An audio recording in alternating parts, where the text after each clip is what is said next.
It's called the yamas, Mhm. niyamas, uh, and then the pranayama, Mhm. asana, pratyahara, dhyana, dharana, samadhi. Right? The ultimate goal of any yoga is samadhi. Samadhi. That's it. So we spoke about every kinds of yoga. And what does BKS Iyengar So practice? BK's Iyengar yoga, and so okay, a little bit of a recap on this Mhm. one. BK's Iyengar and Sri Patapi Joyce, who was the father of our lineage, right? Mhm. They both had the same teacher. They both went to Yeah, same guru. yeah. Okay. I think his name is Krishnamurti. I think that's his name. Okay. Yeah.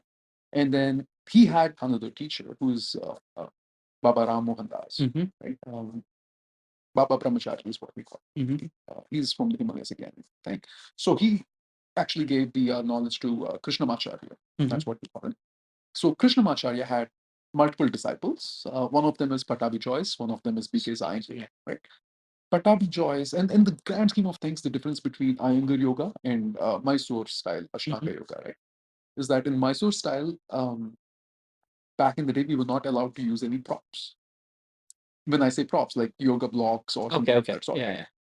Yeah. Iyengar yoga is about you can use props and you can use blocks, and then but most of the sequence is still Same. somewhere.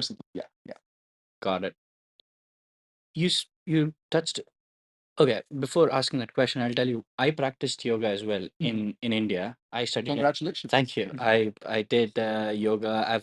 I've competed in few of the yoga competitions and stuff. I was flexible back then, and then when I came to US, I didn't practice. I After school I stopped practicing yoga. When sports and Ritik Roshan happened to you, for me, India.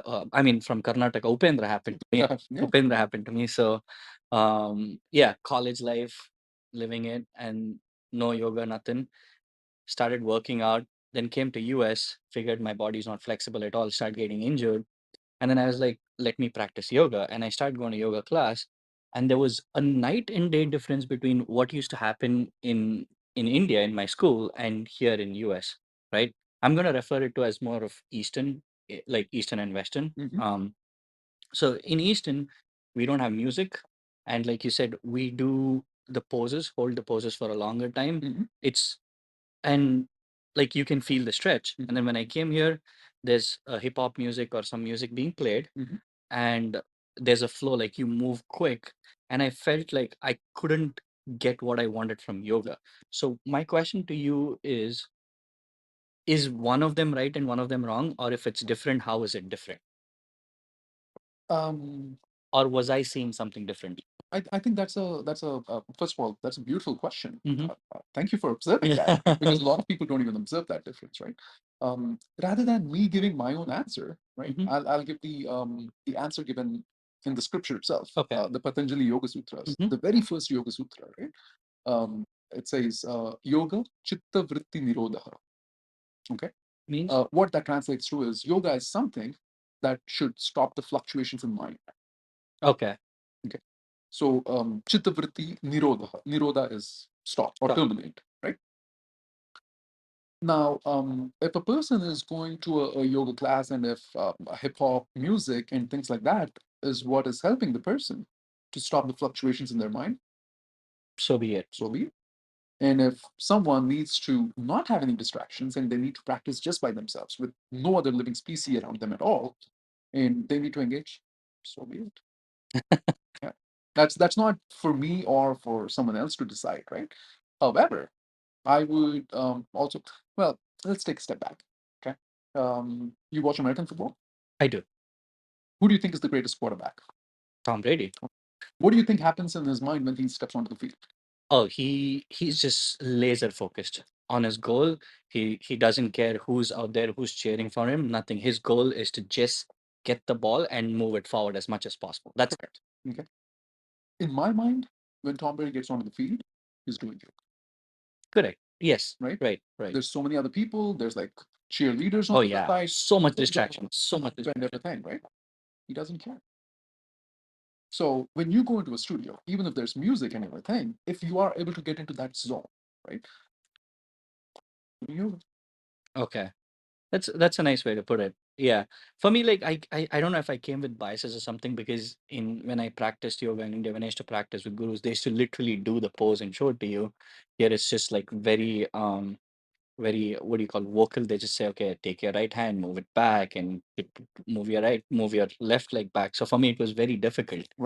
So yeah, I felt there was a huge what do you call, difference in how they practice yoga here versus there. Mhm. Yeah, thanks for answering that question. Yes. Also is again, I'm the person who tries to logically dissect things as Mm-hmm. far as I can, and when the logic ends, at that point I'm like, okay, let's Mm-hmm. now get the zone of spirituality. Got it.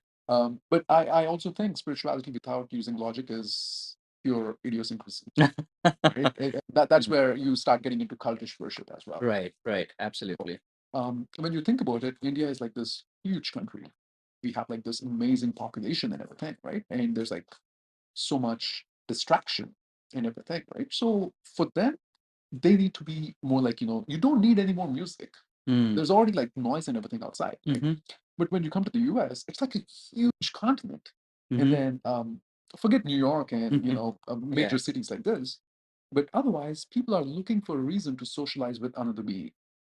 Yes, In that's India, you correct. don't need that That's reason. correct. So I think maybe somewhere in the DNA, that's how it started happening as well. Probably. Yeah, that's a good way to put it across.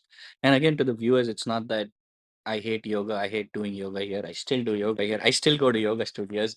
I don't want the yoga studios to think that I'm talking bad about it or something. But So again, yeah, it was just my first reaction when I came in and I took my first yoga class. It was like I was practicing completely different, like something else, and I came in expecting something else, and it was completely new to me. right, Yeah. right. I do have to mention something, right?